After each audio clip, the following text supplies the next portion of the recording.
सच्चिदानंदरूपाय विश्वोत्पत्त्यादिहेतवे तापत्रय विनाशाय श्रीकृष्णाय वयं नमः। कृष्णाय वासुदेवाय हरे परमात्मने प्रणत क्लेशनाशाय गोविंदाय नमो नमः। रसघन मोहन मूर्तिं विचित्रकेलि महोत्सवोल्लसितं राधाचरण विलोडित रुचिरशिखंडं हरिं वन्दे। राधाचरण विलोडित रुचिरशिखंडं हरिं वन्दे। श्री राधा वल्लभ लाल की जय। किसी भी भाव से कैसे भी अमृत समुद्र में वो संसर्ग को प्राप्त हो जाए, ढकेल दिया जाए, गुस्सा करके कूद पड़े, प्यार से वो अवगाहन करे, श्रद्धा से अश्रद्धा से, जैसे भी उस अमृत समुद्र का संस्पर्श होते ही, पान करते ही वो अमर हो जाएगा, क्योंकि उसका स्वाभाविक प्रभाव है। ऐसे ही सच्चिदानंद घन मूर्ति प्रभु हैं, श्री हरि हैं। कैसे भी कोई, कैसे भी प्रभु से जुड़ जाए, कैसे भी, काम से, क्रोध से, लोभ से, मोह से, भाव से, अभाव से, कैसे भी, चाहे वो अपनी कामना पूर्ति के लिए, अपनी दुख निवृत्ति के लिए, या जिज्ञासा के लिए, या मोक्ष के लिए, कैसे भी कोई हमारे प्रभु के नाम रूप लीला धाम से जुड़ जाए, निश्चित निश्चित महामंगल, महामोद, महाआनंद। पूर्व प्रसंग में श्रवण कर रहे थे कि पूतना बिल्कुल कहीं किसी भी तरह से भागवतिक भाव वर्तमान में नहीं है, क्रूर भाव लिए हुए है, बाल गोविंद को मारना चाहती है और पवाने के लिए तीक्ष्ण हलाहल विष है। लेकिन कदम उसके कहां बढ़ रहे हैं? प्रभु की तरफ। वो पवाना किसको चाहती है? प्रभु को। वो मारना किसको चाहती है? प्रभु को। किसी भी भाव से सही। बड़े बड़े योगियों के द्वारा जो वांछित गति है वो पूतना को प्राप्त हुई। जिस समय पूतना का शरीर छूटा तो स्थूल देहं परित्यज्य सूक्ष्म देहं विवेश सा आरुरोह रथम शीघ्रम रत्नसार विनिर्मितम पार्षद प्रवरैर दिव्यैर वेष्टितम सुमनोहरैः श्वेत चामर लक्षेण शोभितम लक्ष दर्पणैः वह्नि शौचेन वस्त्रेण सूक्ष्मेण भूषितं वरं नाना चित्र विचित्रैश्च सद्रत्न कलशैर्युतम् पार्षदास्तां रथे कृत्वा जगमुर्गोलोकमुत्तमम् दृष्ट्वा तमद्भुतम लोका गोपिकाश्चाति विस्मिता। जब ही पूतना के प्राण निकले तो गोलोक धाम से, क्योंकि ये ऐश्वर्यमयी लीला है, यहां ठाकुर की ठकुराई चल रही है, ऐश्वर्य है, क्योंकि अभी 6वां दिन है और इतनी महाबली क्रूर कर्मा पूतना का वध हो जाना, ये बहुत बड़े ऐश्वर्य। जहां बड़े बड़े बलवान देवता उसके सामने कांपते हैं, वहां बाल गोविंद 6 दिन के हैं। तो ये ऐश्वर्यमयी लीला है, इसलिए गोलोक धाम से विमान आया। इसमें वर्णन है, सबने देखा उसी समय कि ब्रजपुर आकाश से महान ज्वलंत तेज प्रकाशित हुआ। ऐसा लग रहा था कि सहस्त्रों सहस्त्रों सूर्य एक साथ उदय हुए हो, ऐसा तेज। और वो प्रकाश दुखदायक नहीं था, जैसे एक सूर्य प्रचंड तेज से हो तो ताप लगेगा, ऐसा नहीं। वो प्रकाश अंदर शीतलता, आनंद वर्धन करने वाला था। सहस्त्रों सहस्त्रों सूर्यों के समान एक तेज प्रकट हुआ आकाश में, जो सबके हृदय को आनंद वर्धन करने वाला, शीतलता प्रदान करने वाला था। बड़ा ही तेज प्रकाशित हो रहा था। उसके सामने ये कह देना कि शास्त्रों सूर्य शास्त्रों चंद्र, ये तो नगण्य है, बस एक भावना बनाने के लिए कहा जा सकता है, वह क्या कहा नहीं जा सकता, क्योंकि अनिर्वचनीय गोलोक धाम से ये विमान आया है। ब्रजवासी जो जहां थे वहीं आश्चर्यचकित होकर देख रहे हैं। पूतना का शरीर सबके देखते देखते छूटा और दिव्य चिन्मय शरीर उसका प्रकाशित हो गया, क्योंकि धाम जा रही ना, कोई मोक्ष नहीं हो रहा, लीला में सम्मिलित होने जा रही गोलोक बिहारी की। दिव्य चिन्मय शरीर में वो स्थित हो गई। रत्नसार निर्मित विमान है, दिव्याति दिव्य मनोहर भगवत पार्षदों से घिरा हुआ है। 1,00,000 पार्षद श्वेत चमर डुला रहे हैं। 1,00,000 पार्षद श्वेत चमर डुला रहे हैं। 1,00,000 रत्न जटित दर्पण लगे हुए हैं उस विमान पर, और अग्नि के समान तेजस्वी वस्त्रों का पर्दा है। अनेक चित्र विचित्र सुंदर रत्न कलश रखे हुए हैं।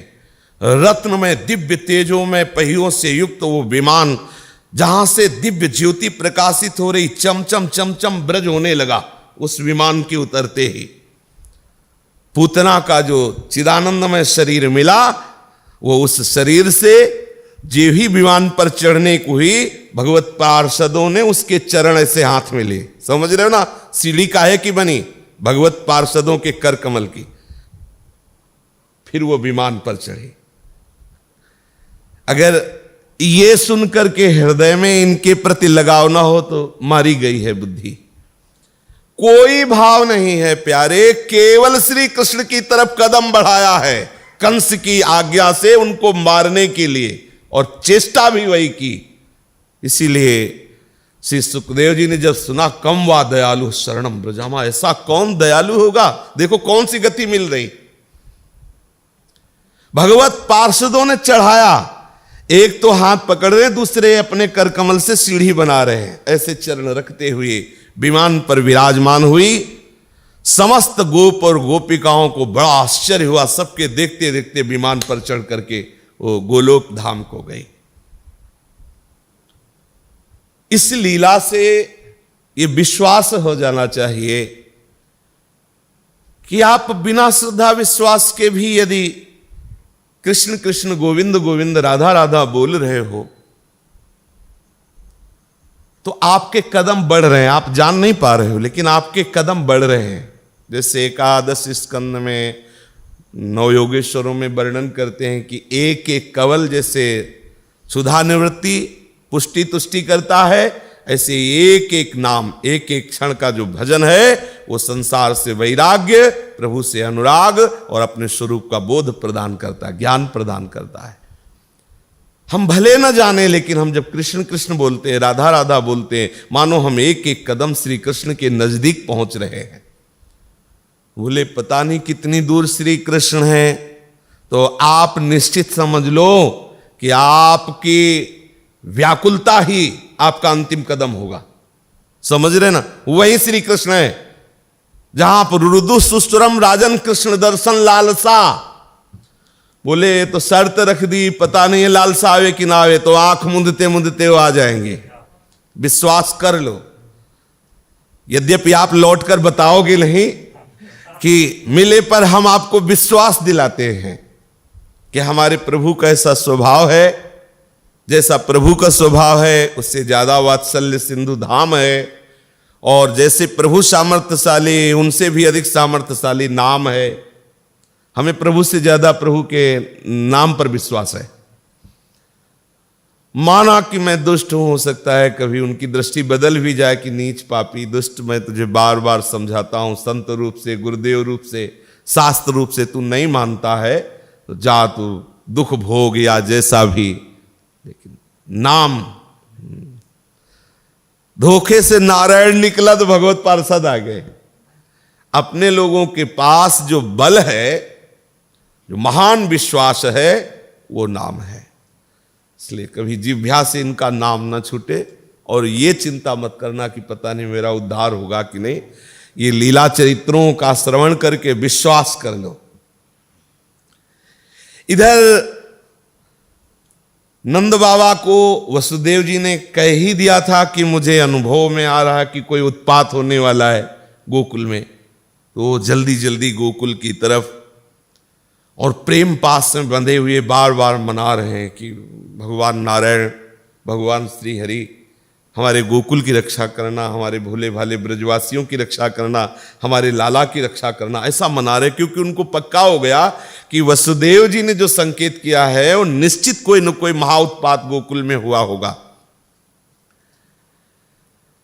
नंद बाबा और उनके साथी गोकुल पहुंचे तो रास्ते में ही हाहाकार मचा था। 6 कोस में पूरे वृक्ष गिराए, और उसने इसलिए 6 कोस के वृक्ष गिरा दिए कि ब्रजवासियों को लकड़ी की जरूरत पड़ेगी फूंकने के लिए, तो हम ही व्यवस्था कर दे।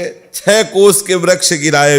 बाबा ने पूछा कि ये क्या पड़ा हुआ है, जब गए थे तो नहीं था। बोले पूतना नाम की राक्षसी, और ऐसी ऐसी ऐसी ऐसी घटना हो गई। बाबा बड़े आश्चर्यचकित हुए। उन्होंने कहा, ओहो ये तो बड़े आश्चर्य की बात है, भगवान नारायण ने रक्षा कर ली, हमारे बालक की भगवान ने रक्षा कर ली। और ये पक्का विश्वास है कि वसुदेव पूर्व जन्म के कोई बहुत बड़े महात्मा है, क्योंकि उन्होंने इशारा किया था और देखो ये हो गया। निश्चित है कि पूर्व जन्म में वसुदेव जी कोई बहुत बड़े योगेश्वर रहे हैं, क्योंकि उन्होंने जैसा कहा था वैसा ही उत्पात यहां देखने में आया। बाबा का आदेश पाकर के ब्रजवासी चढ़ गए पूतना के शरीर पे। अब वो कोई 2-4 हाथ की थोड़ी, 6 कोस। अब कुल्हाड़ से उसकी पहले अंगुली काटना, फिर भुजा काटना, क्योंकि अब अंतिम संस्कार भी तो करना है।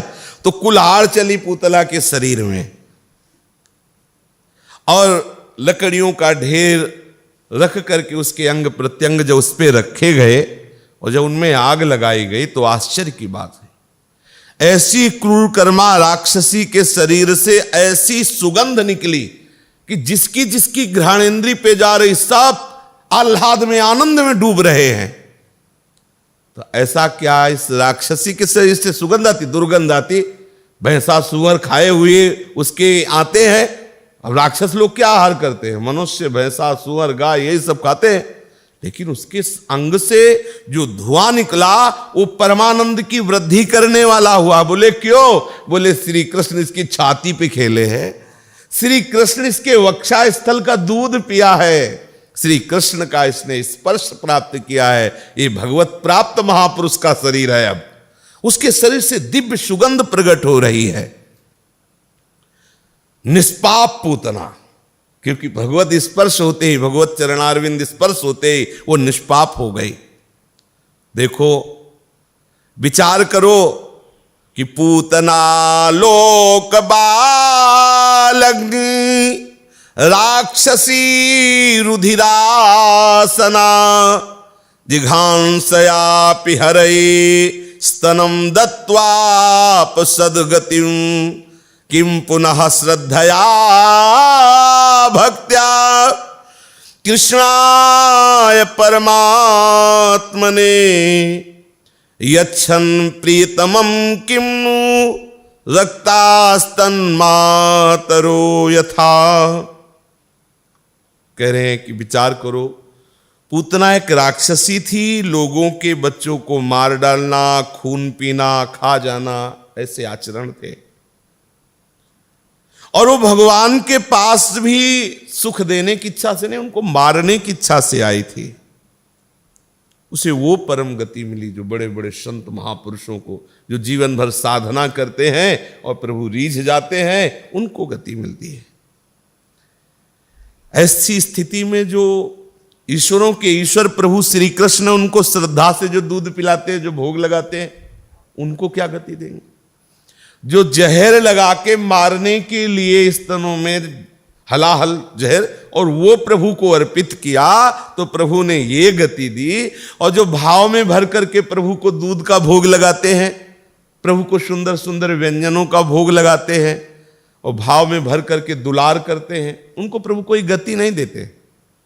क्या देते हैं? अपने आप को दे देते हैं। देखो गोपीजन उससे क्या कह रहे कि मैं तुम्हारा ऋणी हूं बहुत काल तक। प्रभु के प्रेम को तो समझो, अनंत लोकों के स्वामी कर मैं तुम्हारा ऋणी हूं बहुत काल तक ऋण। उन्हीं के द्वारा शरीर दिया गया, उन्हीं के द्वारा बुद्धि दी गई, उन्हीं के द्वारा भक्ति दी गई, उन्हीं के द्वारा सामर्थ्य दी गई कि हम उनका चिंतन कर सके। बलिहारी है और वही कह रहे हैं कि मैं तुम्हारा ऋणी हूं। वही चरण चाप रहे हैं भक्तों के, वही लगाम पकड़ करके घोड़ों की रथ हाँक रहे हैं, वही भक्तों के सामने इतने दैन्य हो रहे हैं। जो माता के समान अनुराग पूर्वक अपनी प्रिय से प्रिय वस्तु प्रभु को अर्पित कर देते हैं, अब उनके संबंध में क्या निर्णय किया जाए कि प्रभु उनको क्या देंगे? प्रभु के चरण कमल सबके बंदनी, भगवान ब्रह्मा, भगवान शंकर, बड़े बड़े देवता, योगी मुनि उनके चरण की वंदना करते रहते हैं। ये चरणारविंद भक्तों का तो सर्वस्व है, भक्तों की पूंजी है। यद्भ्याम भक्त हृदय स्थाभ्याम बंदाभ्याम लोक वंदिते। जो भक्तों के हृदय की पूंजी है, उन चरणों से दबाया पूतना के स्तन को, अब उसके कल्याण में कोई संशय? उसका स्तन पान किया। माना कि वो राक्षसी थी, परंतु उसे वो उत्तम गति मिली जो मैया यशोदा को गति मिलेगी। फिर जिन ब्रजवासी गौओं का ठाकुर ने दूध पिया, जिन ब्रज गोपियों के द्वारा छाछ निकाली गई, मक्खन निकाला गया और उनके भावानुसार ठाकुर ने ग्रहण किया, उनकी महिमा का कौन वर्णन कर सकता है? परीक्षित ये प्रभु कैवल्य आदि सब प्रकार के मोक्षों के स्वामी हैं, अर्थात समस्त जो मोक्ष है, सायुज्य, सामीप्य, सारिष्ट आदि, ये प्रभु के दासत्व को स्वीकार किए खड़े। जो प्रभु के चरणों का आश्रय ले लेता है, मोक्ष उसका वर्ण कर लेते हैं। ब्रजवासी जनों के सौभाग्य का क्या वर्णन। आज लाला का छठा दिन है, तो छठी पूजन के लिए ब्रजवासी जन, ब्रजगोपी जन एकत्रित हुए, लेकिन इसमें रोक लगी हुई है उन ब्रजवासियों को जो उपनंद आदि की अवस्था के हैं, क्योंकि नवजात शिशुओं और प्रसव की स्थिति में वहां बुजुर्गों का प्रवेश नहीं होता। तो इतना सब उत्सव हुआ, लेकिन कुछ गोपियों ने ऐसे ब्रजवासियों को जो बाबा की उम्र के थे, उपनंद आदि के, उनको रोक दिया गया था। अब उन ब्रजवासियों के हृदय में कैसा बीत रहा होगा। तो जब कोई गोपी आती तो पूछते, तुमने देखा यशोदानंदन को? तो गोपियां कहती, जी हमने देखा। कैसे हैं वो? बोले, अंकुरमिव नवनीलमणीन्द्रस्य पल्लवमिव तमालस्य कंदलमिव नवाम्भोदस्य कस्तूरिका तिलकमिव त्रैलोक्य लक्ष्म्या सिंधांजनमिव सौभाग्य संपदा। वो गोप बालाएं समीप बैठ करके उन वृद्ध गोपगणों से कहती, कैसे बताऊं तुम्हें शिशु के अंग कितने कोमल हैं, इतने सुंदर हैं मानो उत्कृष्ट नवनील कांत मणि अंकुरित हो गई हो, इतने मृदु हैं मानो तमाल तरु पल्लव हो, इतने स्निग्ध हैं मानो वर्षणोन्मुख नव जलधर के नवांकुर हो, और उनके श्री अंगों से सौरभ प्रकट होकर के नंदालय सुवासित हो रहा है। गोपियां कहती, त्रैलोक्य की लक्ष्मी के भाल का मानो तिलक हो ऐसा बालक है, इतने सुचिक्कण आकर्षणकारी कपोल हैं, इतने सुंदर नेत्र हैं, मानो संपूर्ण सौंदर्यता ने मूर्त रूप जब धारण किया तो यशोदानंदन रूप हुए। गोपांगनाओं के द्वारा ये वर्णन सुन करके वो गोपगण भावना में डूब जाते हैं प्रभु के बाल गोविंद के रूप में, और अभूतपूर्व आनंद सिंधु में निमग्न हैं। बार बार कि कब हमें बुलावा आएगा कि अब आप दर्शन कर सकते हो। दर्शन की उत्कंठा उन्हें क्षण क्षण में चंचल बना देती है, और जो भी उधर से गोपी आती है व्याकुल होकर पूछते हैं, ऐसे विलक्षण, ऐसे अभूतपूर्व अश्रुतपूर्व बालक को मैं कब देख पाऊंगा, कब अनुमति होगी नंद बाबा की कि हम सब वयोवृद्ध गोपगण दर्शन कर पावें। उनकी आज्ञा के लिए हमारा हृदय व्याकुल हो रहा है, और अब चरम सीमा में पहुंच गई व्याकुलता। जैसे जैसे हम सुन रहे हैं हमें चैन नहीं पड़ रहा, हमें एक बार दर्शन करना है। ब्रजेश्वरी स्नान करके जेव ही सानंद बालक को बाहर लेकर निकले सूतिकाग्रह से, तो हम सबको यह सौभाग्य मिलना चाहिए। गोप मंडली बाबा के पास जाके प्रार्थना करी कि बाबा आप तो आनंद में हो, और ये 9 गोपगण और ब्रज युवतीगण आनंद में है, लेकिन वयोवृद्ध जो गोप हैं उनके आंखों से आंसू गिर रहे हैं, बस इंतजार कर रहे हैं आपकी आज्ञा का। तो बाबा ने आज्ञा कर दी कि देखो षष्ठी देवी का पूजन होने जा रहा है, सब आ जाएं दर्शन करने के लिए। जो ही समाचार ब्रज में प्रसारित हुआ उसी समय तो दौड़ पड़े बूढ़े बूढ़े गोपगण। आहा, भावना करो, छड़ी लिए हुए, पाग बांधे हुए, व्याकुलता, ये सब महाभागवत जन दौड़ रहे प्रभु के दर्शन के लिए। देखते देखते बाबा के महल में, बाबा के महल के आसपास गलियों में वृद्ध गोपों की भीड़ लग गई। 84 कोस के ब्रजमंडल के ब्रजेंद्र के मन में समस्त गोपों के प्रति समान ममत्व है, समान प्रेम है नंद बाबा के हृदय में। आज तक जब से लाला प्रकट हुआ, समारोह, उत्सव, एक से एक महापुरुषों का आगमन, और जो भी आया सबको बाबा ने सम्मान दिया, सबकी इच्छा पूर्ति की। ब्रजपुर के समस्त वयोवृद्ध गोप आज बाबा के यहां खड़े हैं केवल एक बात के लिए, कुछ चाहिए नहीं, इनको केवल मुख देखना है लाला का।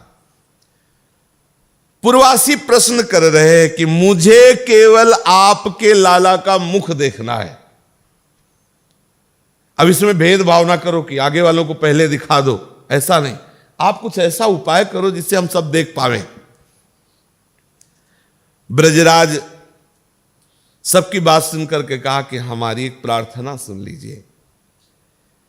आप जानते हैं कंस पिशाच वृत्ति का है, ज्यादा उत्सव आनंद और भीड़ इकट्ठा करोगे ना, फिर कहीं कोई, क्योंकि अभी अभी तो घटना घटी है, सबसे गुप्त रूप से धैर्य धारण करो, थोड़े थोड़े आ जाओ और लाला के दर्शन करके फिर। तब उनका चित्त कुछ भयवश हुआ, तो भाव का समन हो, मतलब जो एक भाव व्याकुलता होती है उसके लिए दूसरा भाव चाहिए प्रतिकूल, तभी समन होगा, नहीं तो व्याकुलता से प्राण भी निकल सकते हैं। अब वो भीड़ थोड़ा सा उत्साह उनका शांत होता नजर आया। बाबा के शिशु का अनिष्ट ना हो इसलिए सब चुप धैर्य, जैसा इशारा है वैसा ही कर रहे। नारायण की कृपा से सबको दर्शन हो रहे हैं। धीरे धीरे बाबा पुरवासियों के सामने हाथ जोड़ते हैं, सबके सामने किसी को पाग किसी को वस्त्र सब देते जा रहे और सब लाला के दर्शन कर रहे हैं। और सब लाला के समीप जाकर के लाला को भर नेत्र देख करके नंद बाबा से कहते, बाबा कुछ ऐसा करो इसको नजर न लगे। इतना सुंदर लाला, और आपके मतलब अवस्था भी तो हो गई है, आपकी इतना सुंदर लाला। और ब्रजवासी जन आनंद में मगन होकर के प्रशंसा कर रहे हैं। श्रीमद गोप नृपेण नूतन तनुजातस्य वीक्षा कृते प्राज्ञा एव निमंत्रिता ब्रज जनाः सर्वे तु तत्राययुः यर्हां भोजवनाकरः स्वकुसुमा व्रात प्रकाश प्रथा व्याप्तः स्यात् किमु तर्हि षट्पद गणानाकारयत्यात्मन। जैसे भंवरा पुष्प पर आसक्त हो जाता है, ऐसे समस्त ब्रजवासी नीलमणि पर आसक्त हो गए। नील कमल स्वरूप श्री लालजू पर आसक्त है। सब आशीर्वाद देते और बाबा को कहते कि बाबा आप सावधान रहो, ये नूतन जलधर के समान लाला जो है ना, इस पर किसी की नजर न लगे। कोई कोई तो बाबा के मना करने पर भी नहीं मानते और जाके छूते हैं, ऐसे स्पर्श तो मिले। कोई कोई मस्तक सहलाते हैं जाके लाला का, ये है सौभाग्य। इसीलिए तो ब्रह्मादि देवता सब ब्रजवासियों की चरण वंदना करते हैं। थोड़ा घूंघट किए हुए ब्रजरानी यशोदा जी, क्योंकि वयोवृद्ध सब गोपगण हैं, बस बार बार वो यही सोचती है कोई हमारे लाला को छुए ना। और नजदीक जाती पर नंद बाबा इशारा कर देते हैं कि सब ब्रजवासी व्याकुल है इनको। तो रोहिणी जी थोड़ा कड़क स्वभाव से, बलराम की मैया है ना, थोड़ा कहते ब्रजवासी उसके आप अब लाखों हजारों सब लोग ऐसे छुओ, अतिशय सुकोमल लाल, दूर से प्रणाम करो, दूर से दर्शन करो, दूर से नमस्कार करो। फिर रोहिणी जी ने कुछ विशेष जो अपने निज परिकर की गोपियां, उनसे कहा कि ब्रजवासी जन ऐसे नहीं मानेंगे, तुम घेरा बनाओ और मंगलकार करो और ये घेरे के पीछे से दर्शन करे, क्योंकि सब आके छू रहे, सब मान लो 1000 ऐसे ऐसे करे बार बार ऐसे। अब छोटा सा लाला है। उपनंद जी हाथ जोड़े हुए विनम्र मुद्रा में एकटक नंद नंदन को देख रहे हैं। हाथ जोड़े हुए किसके लिए? कि नारायण आपकी बहुत बड़ी कृपा है, ऐसा। और ब्रजेंद्र श्री नंद बाबा के तो आंखों से आंसू चल, अब इतने ब्रजवासी जय हो जय सब, और उसी लाला के कारण तो बाबा के तो बार बार पुलकावली, क्योंकि आनंद सिंधु लाला के आनंद है ही तो साक्षात नंद के आनंद है, जय कन्हैया लाल की।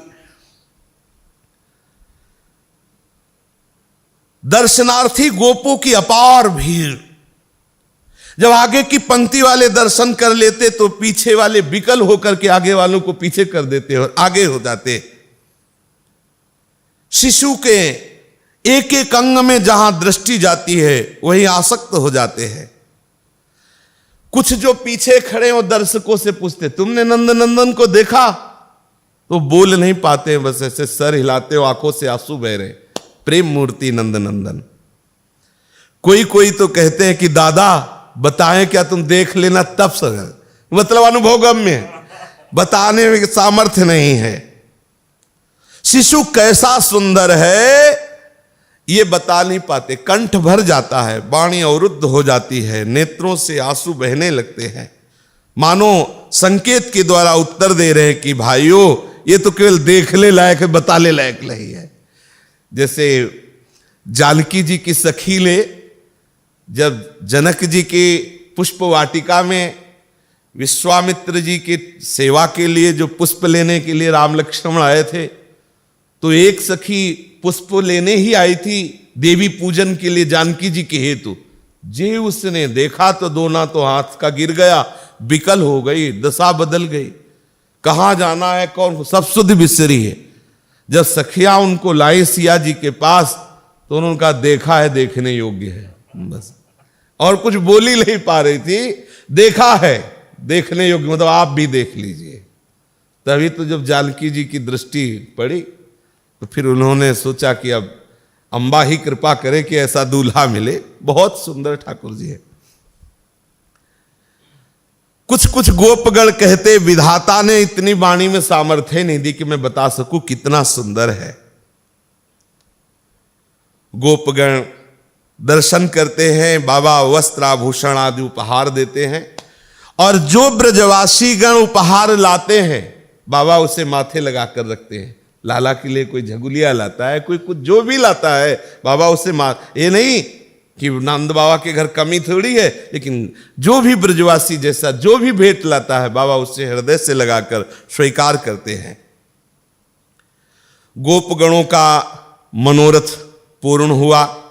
उसी समय एक महान तेजस्वी तपस्विनी पधारती है। आगता निज गृहम यदाप्यमूर नंद बालमवलोक्य लोभनम। ये क्यों आई है? इसके अंदर लोभ है। किस बात का? नंद के लाला के दर्शन का। और ये आब्रज में पहले से ही गई थी, प्रभु के अवतार के पहले से। ये पौर्णमासी जी है, यशोदानंदन के दर्शन के लिए व्याकुल होकर के भी आई हुई हैं। बड़ा ही हंसमुख स्वभाव से ही चंचल मधुमंगल नाम का इनके साथ कुमार है। दिव्य तेज संपन्न देवी का जे ही आगमन तो ब्रजवासी गण अपने आप हट गए, रास्ता दे दिया। इन्होंने अपना परिचय स्वयं जब आई थी ब्रज में प्रथम बार तब इन्होंने बताया था, पौर्णमासी नामनी कात्यायनी च कुमार श्रमणा च परिकांक्षिणी चेक्षिणी का चास्मी अयम च मधुमंगल नामा स्नातकः श्री नारद प्रकृति आवाम चा विद्या विशेषेण तद्वयस्कामेव सदा विद्यावहे।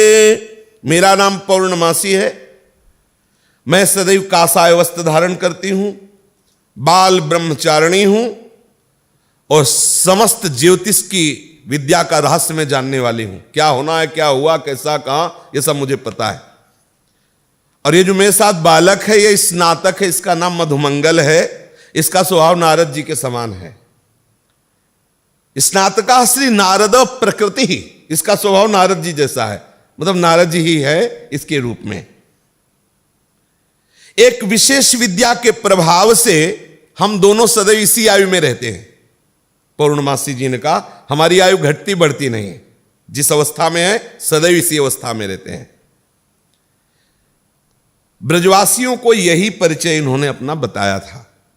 तब से ब्रजवासी इन पर बहुत श्रद्धा और विश्वास। यमुना किनारे एक पर्णकुटी छुआ दी थी, तब से रह रही थी।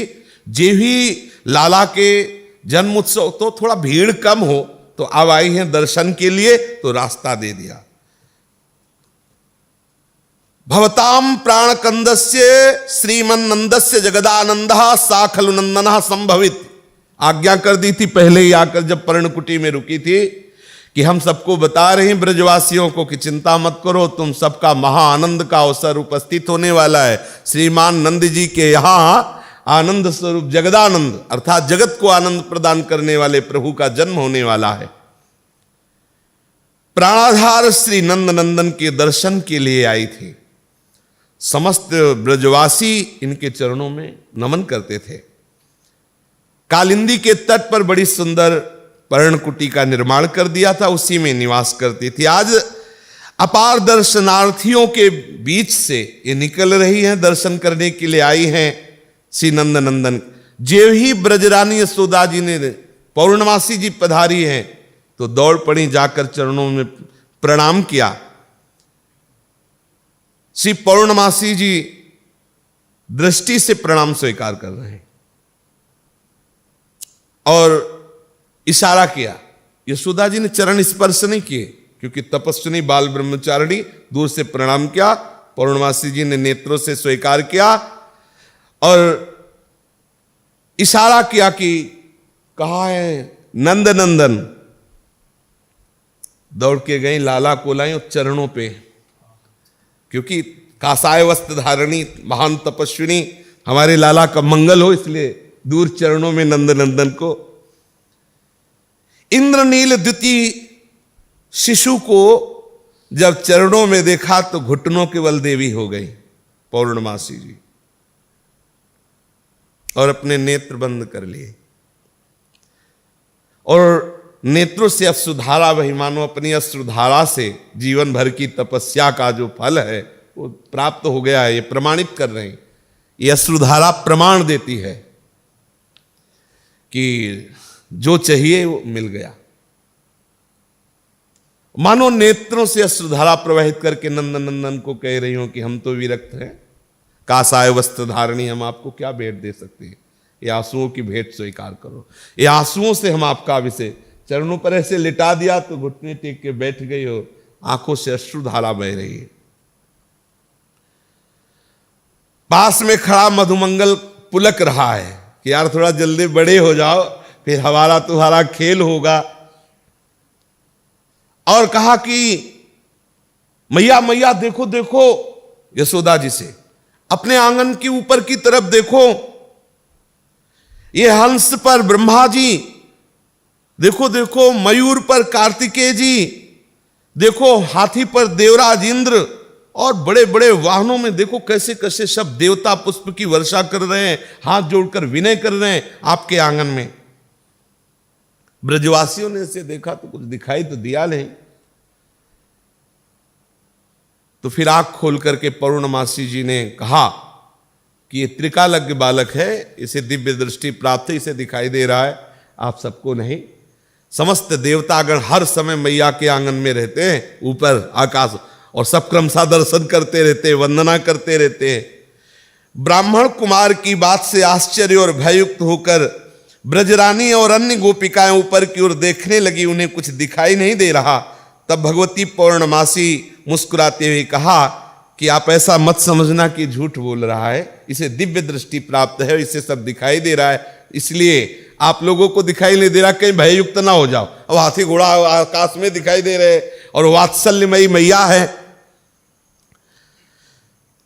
मधुमंगल ने ये बताया कि मैया हम ही नहीं दर्शन अकेले कर रहे, बड़े बड़े देवता ब्रह्मादि दर्शन कर रहे हैं।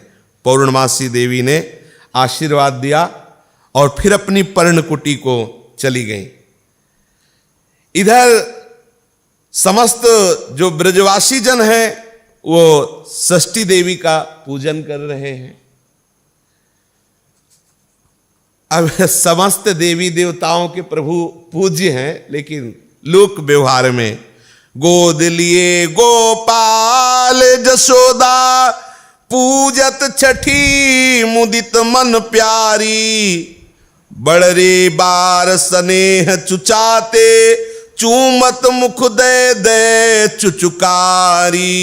गोद लिए गोपाल जसोदा, पूजत छठी मुदित मन प्यारी, बड़रे बार स्नेह चुचाते, चूमत मुख दे दे चुचकारी।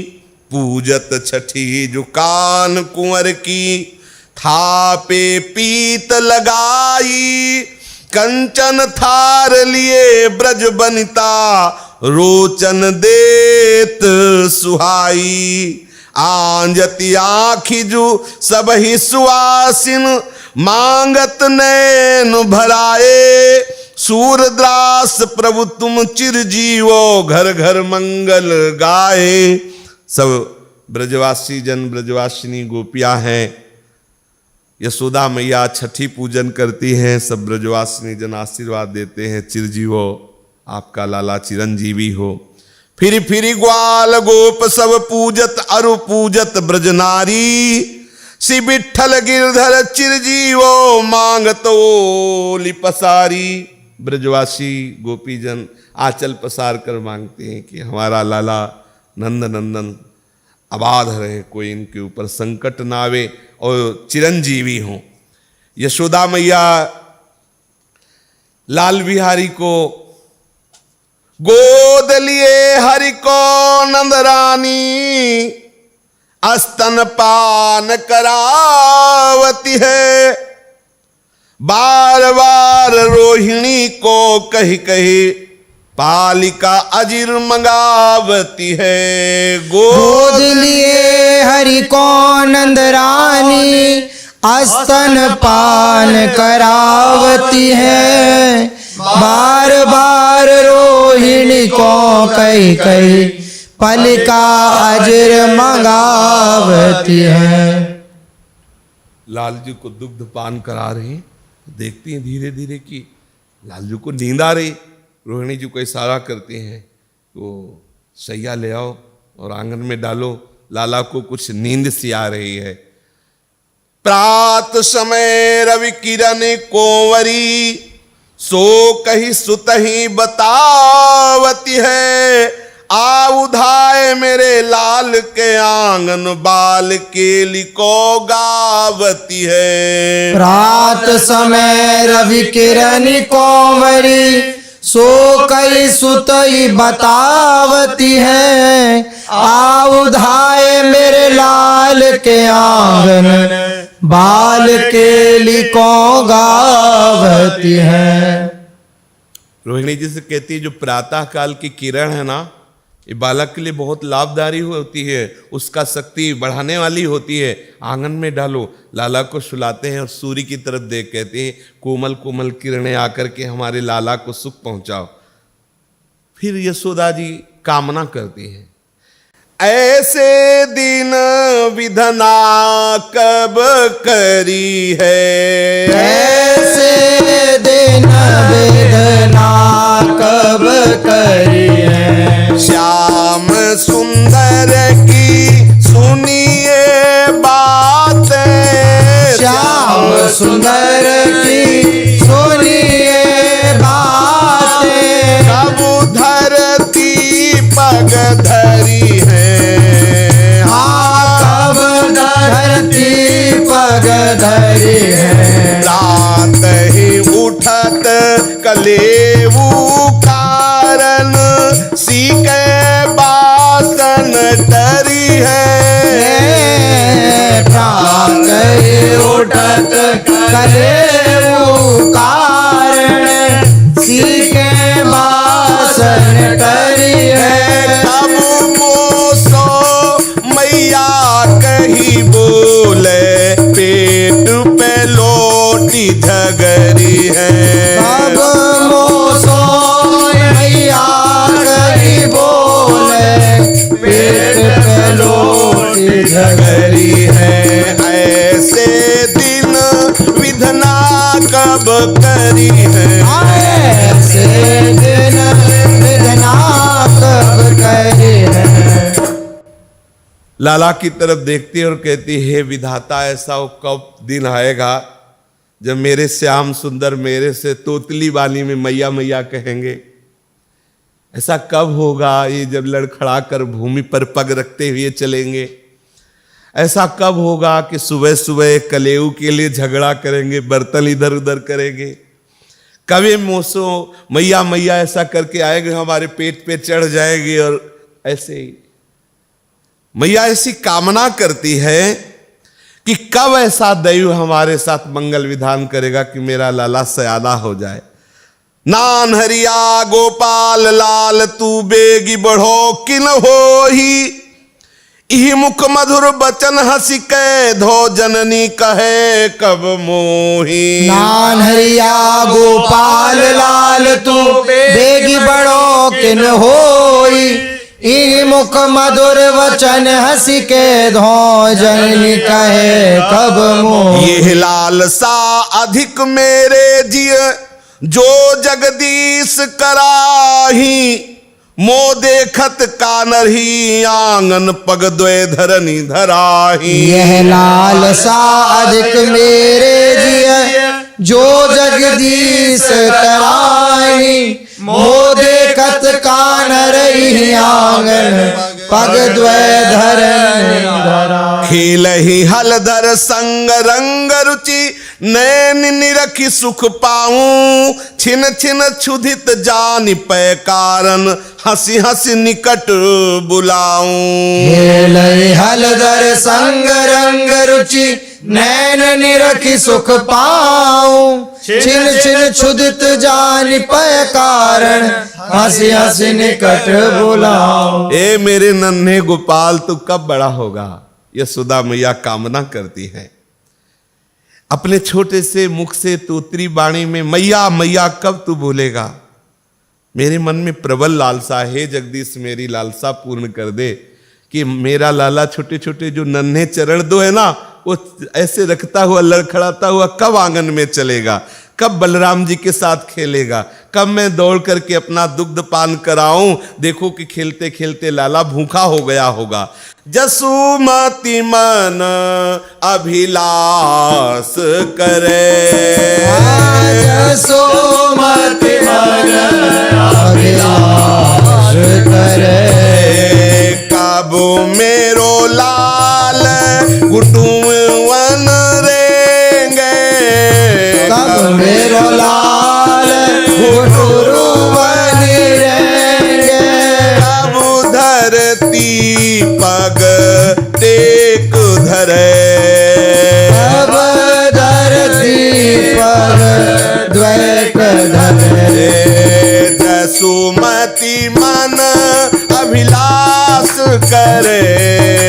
जसुमति मन अभिलाष करे। कब द्वै दांत दूध के देखो। कब द्वै दांत दूध के देखो। कब तो तेरे मुख बचन धरे। कब लो करे मुख वचन धरे। कब नंद ही बाबा कही बोले। कब नंद बाबा कहीं बोले। कब जननी कही मोहि डरे। कब जननी कहीं मोहि डरे। कब मेरो अक्षरा कही मोहन। कब मेरो अक्षरा कहीं मोहन। सोई सोई कही मोसो झगरे।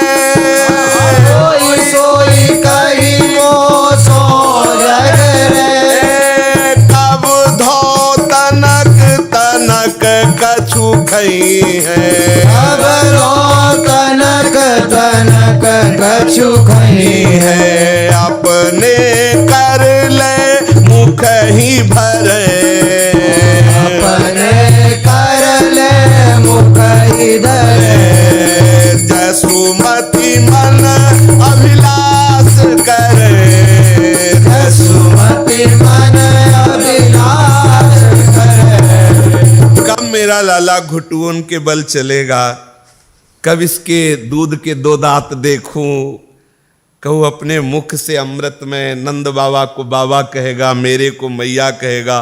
कब मेरा आंचल पकड़कर झगड़ा करेगा कि मुझे भूख लगी है। हे विधाता, हे जगदीश, हे हरि, ऐसी कृपा कर दो कि मेरा बालक जल्दी सयाना हो जाए। वैसे तो आ तो पहले ही गए थे बाबा महादेव, लेकिन आज अवसर देख के बाबा नंद रानी जी के महल के दरवाजे पर पधारे। अब बाबा का वेश जो है ना थोड़ा अलग है, इसलिए जो देखता है वो डर जाता है। सब ब्रज गोपियों ने जब देखा बाबा के रूप को तो मैया से कहा, मैया इतने अतिथि आए, इतने जोगी जति महात्मा सब आए, ऐसा हमने नहीं देखा जैसा है। एक बार आप झरोखे से देख लो, दरवाजे तो मत जाना। तो मैया ने झरोखे से देखा ऐसे तो बाबा को, तो दैया निकल पड़ा, हाय दैया ऐसा बाबा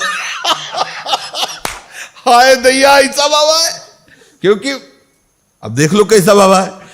बोले हे दैया मत वाला जोगी द्वारे मेरे आया है। हे दैया मत वाला जोगी द्वार मेरे आया है। हे जटा जूट सिर गंगा विराजत त्रैलोचन मन भाया है। जटा जूट सिर गंगा विराजत त्रैलोचन मन भाया है। हे दैया मत वाला जोगी द्वारे मेरे आया है।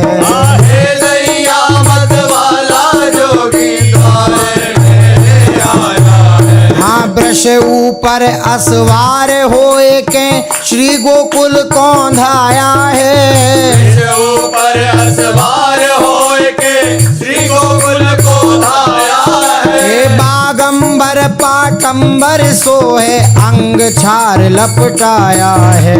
बागंबर पाटंबर सोहे अंग चार लपटाया है। एक कर त्रिशूल डमरूल खप्पर सिंगी नाद बजाया है। कर त्रिशूल डमरूल खप्पर सिंगी नाद बजाया है। हे अरुण नैन विजयाजु चढ़ावे आख दतूरा खाया है। अरुण नैन विजयाज चढ़ावे आग धतूरा खाया है। हे तिलक चंद्रमा भ्रकुटी ऊपर जोगी जुगत बनाया है। तिलक चंद्रमा भृकुटी ऊपर जोगी जुगत बनाया है। हाँ रुद्रमाल गर बीच विराजत शेष नाग लपटाया है। रुद्रमाल घर बीच विराजत शेष नाग लपटाया है। हे अद्भुत रूप देखी जोगी को जिए गोपाल डराया है। अद्भुत रूप देखी जोगी को जिए गोपाल डराया है। हे देखो मैया तेरो बालक जिन मोहि चटक लगाया है।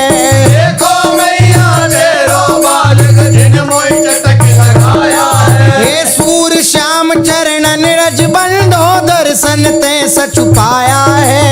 फूल श्याम चरणन रज बंधो दर्शन ते सचुकाया हे है। हाँ हे दैया मत वाला जोगी द्वारे मेरे आया है।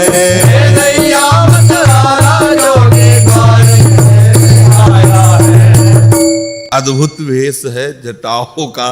जटाटवी गलत जल प्रवाह पावित स्थले गोले लंब लंबिताम भुजंग तुंग मालिकाम डमर डमर डमन निनादवट डमर वयम चकार चंद्र तांडवम तनो तुनः शिवा शिवम जटाह कटाह संभ्रमम भ्रमण निलंप निर्जरी विलोलवी चिवल्लरी विराजमान मूर्धनि। अद्भुत वेश है, विशाल जटाएं, गंगा की धारा, चंद्रमा विराजमान, शेषनाग, मुंडों की माला, भस्म रमी चिता भस्मा लेपो गरल मसलम दिखपट धरो जटाधारी कंठे भुजगपतिहारी पशुपति कपाली भूतेशो। इनकी महिमा का हाथ में त्रिशूल है, खप्पर है, सिंगी है और नेत्र लाल लाल है। बोले अरुण नैल, बोले क्यों? बोले विजया जो चढ़ाए आग धतूरा खाया है, अकौड़ा और वो धतूरे के फल और विजया ये सब बाबा चढ़ाए, इसलिए नेत्र जो है लाल है। अद्भुत रूप देख करके कि मैया ने कहा कि अंदर तो आने मत देना, लाला डर जाएगा। महादेव जी सब सुन ही रहे, तो का उसी ने बुलाया है, हमारी सामर्थ्य नहीं कि उस तक हम आ जाएं, उसी ने खींचा, उसी ने बुलाया है। मैया कहती है कि ये जो तुम्हारा भेष है, इतने सुकुमार लाला के सामने हम आपको बुला नहीं सकते। तो उनका आयो है अवधूत कन्हैया जोगी को दिखरावे, हाथ त्रिशूल दूजे कर डमरू सिंगी नाद बजावे, जटाजूट में गंग विराजे गुनु मुकुंद के गावे, भुजग भुजग आभूषण भसम विलेपन गरुड़न की माला, आधो चंद्र ललाट विराजे ओढ़न को मृग छाला, संग सुंदरी परम मनोहर, इनके वेश तो ये है, लेकिन बगल में जो अम्बा भी आई है साथ में, तो संग सुंदरी परम मनोहर, वाम भाग इक नारी, हम आए हैं काशी से अब वृषभ किए असवारी। यशोदा मैया से सखी ने आकर बताया कि बहुत हठीला जोगी है, डमरू बजा रहा है, सिंगी बजा रहा है, मृगछाला ओढ़े हुए है, द्वितीया का चंद्रमा भाल पे विराजमान है, भस्म लगाए हुए है, बहुत ही सुंदर उनकी अर्धांगिनी है। उन्होंने जेवी यो की बारात आई तो सब गांव की जो है सखियां सब निकल के और उस परिवार के साथ खड़ी हो जाती देखने के लिए। खड़ी हुई तो भगवान हरि बड़े चतुर हैं कि अगर पहले ये बारात आगे हो जाएगी तो कोई टिकेगा ही नहीं, तो सब एक से एक सुंदर सवारियों पर दिव्य देवता सब, कोई चतुर्भुज कोई अष्टभुज, बड़े सुंदर सुंदर रूप। दूल्हा कहाँ है? इशारा कर देते पीछे है।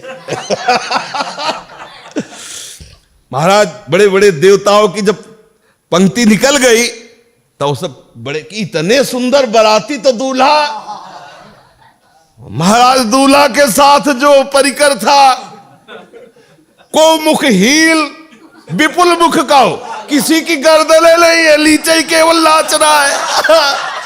किसी के पेट में मुख, किसी के पूरे शरीर में आंखें, किसी की एक आंखें, अरे जैसे वो ऐसे लगा करके वो हाथ में मसाल, अगिया बैताल, ऐसे बिना किसी प्रयास के एक से एक जो है चंडी नृत्य कर रही है, वो कालिका बैताल सब पूर्ववासी थे, वो सब भागे। मैया कुछ साहस करके खड़ी रही, बोले दूल्हा कौन है? तो बोले बीच में है, और नंदी पर सवार थे, नंदी पे और अलग श्रृंगार हुआ था, नए नए मुंडों की माला, और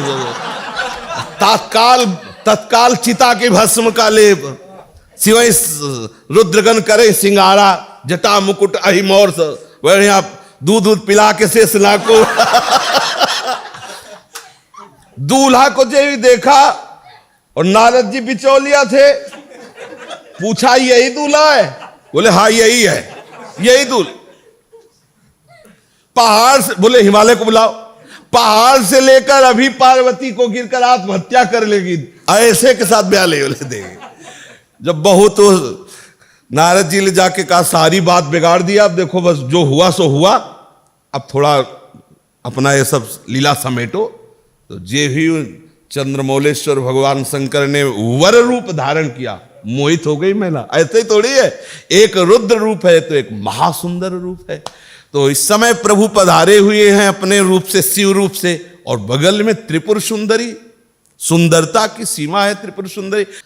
अंतर्यामी सदाशिव देखा कि अब हमारा प्रयास तो कुछ चल नहीं रहा, कभी डमरू बजा रहे, कभी सिंगी बजा रहे, वहां ब्रजवासी सुन ही नहीं रहे, जो कुछ लेना है सब बाहर से, भीतर नहीं। बाबा करे देखो काशी से आया हूं, मुझे कुछ नहीं चाहिए, मैं ऐसा कोई बाबा जी नहीं हूं कि मांगता घूमो, मुझे सिर्फ लाला के एक बार दर्शन कर लेने दो और अपनी जटा उसके चरणों में छुआ देने दो। कहु जोगी की लगी कुडीठी, बारो कान्हा रोवेरी, मेरी गली जिन आवे जोगी, अलख अलख करी बोलेरी। घर घर हाथ दिखाई जसोदा, बार बार मुख जोवेरी। राई लोन उतारत छिन छिन, सूर स्वामी सुख सोवेरी। बार बार थाल भेजी रत्नों की, बाबा ने नहीं लिया। पार्वती जी ने इशारा किया दर्शन नहीं होंगे क्या? बाबा ने कहा फिर दूसरी चाल चलनी पड़ेगी, इसमें तो दर्शन होंगे नहीं। दरवाजे के बाहर निकले और ध्यान किया प्रभु का, या आप ही कुछ उपाय करो, हमारा तो उपाय सब फेल हो रहा है। रोना शुरू किया प्रभु ने, पैर चलाना शुरू किया, रोना शुरू किया। अब यशोदा मैया आई तो गोपियां कह रही कि हमें लग रहा है कुछ उस बाबा ने, देखो बाहर दरवाजे के है ना, बैठ गया धुनी रमा, मुझे लग रहा है कुछ उसने टुटका किया है। यशोदा मैया राई नून उतार रही हैं, आसपास ब्रज गोपियों के हाथ जोड़ते, कुछ ऐसा करो मेरा लाला चुप हो जाए। लाला चुप ही नहीं हो रहा, हर उपाय करके देख लिया। अम्बा जी आए और कहा हमारी प्रार्थना मान लीजिए, ये जोगी ऐसा हठीला है कि जाएगा नहीं। ओ आप बिल्कुल चिंता मत करो, लाला को जोगी का परिचय है। सही पूछो तो जोगी डर जाएगा, लाला नहीं डर लाला नहीं डर। एक बार तो तुम मेरी प्रार्थना में एक बार आप दर्शन करा दीजिए। क्यों जोगी की दृष्टि लगी है, कान्हा मेरो रोवे, घर घर पूछत फिरत जसोदा, दूध पीवे ना सोवे। कहा गयो जोगी नंद घर ते, ब्रज में फिर फिर हारे, सखी जोगी को ढूंढी निकासो, सुत को ताप निवारे। चल रे जोगी नंद भवन को, जसुदा मातु बुलावे, लटकत मटकत शंकर आवे, मन में मोद बढ़ावे। नंद भवन में आए जोगी, राई लोन कर लीनो, बार फेरी लाला के ऊपर, हाथ शीस पे दीनो। तो बिथा भई सब दूरी बदन की, किलक उठे नंद लाला। हर्षित भई नंद की रानी, दीनी मुतियन माला। लाला का रोना ही बंद नहीं हो रहा है। तो जब अम्बा ने बताया कि अगर इनका रोना आप मिटाना चाहती हो तो चाहे जितना दूध पिया लो ना, ये दूध पीने से शांत होने वाले और आपके सुलाने से सोएंगे। एक बार जोगी की आंख में आंख मिल जाए, पक्का समझ लो, हमें पता है कि उस जोगी की आंखों में ऐसा चमत्कार है कि लाला खूब आनंदित हो जाएगा। भैया ने कहा भाई जल्दी लाओ ढूंढ के। तो बाबा को आदेश मिला चलो दर्शन के लिए। तो देखो भगवान शंकर परमानंद की साक्षात मूर्ति हैं, ब्रह्मानंद इन्हीं के चरणों से स्रवित होता रहता है।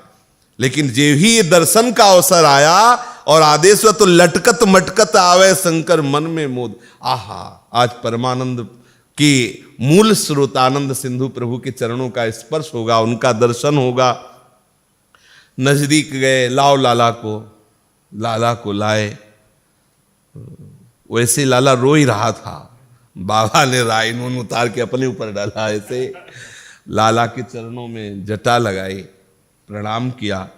और जे ही लाला के चरणों में जटा, लाला किलकार पड़े, आनंदित हो गए, क्योंकि परम वैष्णवाचार्य भगवान शिव को दर्शन देने के लिए ही ये लीला की थी। भीतर ते निकसी नंद रानी, मोतिन थार भरायो है, भिक्षा ले जाओ आसन को, बालक अति डरायो है। ना चाहूं मैं दुनिया दौलत, ना चाहो ये मायो है, ले आओ अपने बालक को, दर्शन को धायो है। 5 बेर परिक्रमा करके सिंगी नाद बजायो है, देवकी नंदन कंस निकंदन, जसुदा लाल कहायो है। श्री भगवान शंकर ने हठ जब किया तब यशोदा मैया लाला को लाई। बाबा ने कहा मुझे संसारिक कोई वस्तु चाहिए नहीं। प्रभु के दर्शन किए, आनंद मगन होकर आंगन में गा रहे, जय हो नंद नंदन की, जय हो यशोदा नंदन की, प्रभु की मंगलमय नामों को लेकर के। तो प्रभु ने गंभीरता पूर्वक भगवान शंकर की तरफ देखा। सबको आनंदित करने के लिए कर रहे हो, लेकिन मेरे को आनंदित करने के लिए मेरी बात तो अभी नहीं बनी ना। तो नजदीक गए, यशोदा मैया से कहा कि अब हमें कुछ इनके कान में कहना होगा। श्रवण लागी कछु मंत्र सुनायो, तो हंसी बालक किलकायो है, सूरदास प्रभु को दर्शन कर शंकर नाम बतायो है। नजदीक गए, कान में कहा तुम्हारे आनंद की बात बताए? बोले हाँ। बोले राधा राधा राधा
प्रभु श्री तरिवंश चंद्रजू महाराज की, श्री हित सेवक जू महाराज की, समस्त सहचरी वृंद की, श्री वृंदावन धाम की, श्री यमुना रस रानी की, समस्त संत हरि भक्तन की, श्री सद्गुरुदेव भगवान की जय जय श्री राधे श्याम, जय जय श्री राम।